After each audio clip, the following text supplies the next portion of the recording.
جنوں کی چال بازی۔ نبی کریم صلی اللہ علیہ وآلہ وسلم نے فرمایا، جب اللہ عز و جل آسمان میں کسی بات کا فیصلہ کرتے ہیں تو فرشتے اس کے فرمان کے آگے سر جھکا کر خوف سے کانپنے لگتے ہیں۔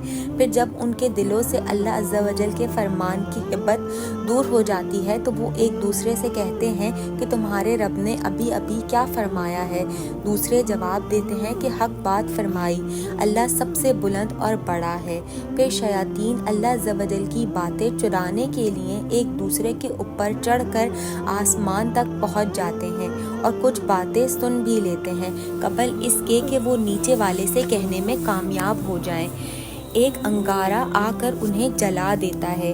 کبھی وہ کوئی ایک بات اپنے نیچے والے شیطان کو بتانے میں کامیاب ہو جاتا ہے، حتیٰ کہ پھر وہ بات شیاطین اپنے دوست جادوگروں، کاہنوں اور نجومیوں کو جا کر بتاتے ہیں، اور وہ اس ایک سچی بات کے ساتھ 100 جھوٹ ملا کر لوگوں میں پھیلا دیتے ہیں۔ جب ان کی کوئی بات سچی ہو جاتی ہے تو لوگ انہیں سچا ماننے لگتے ہیں۔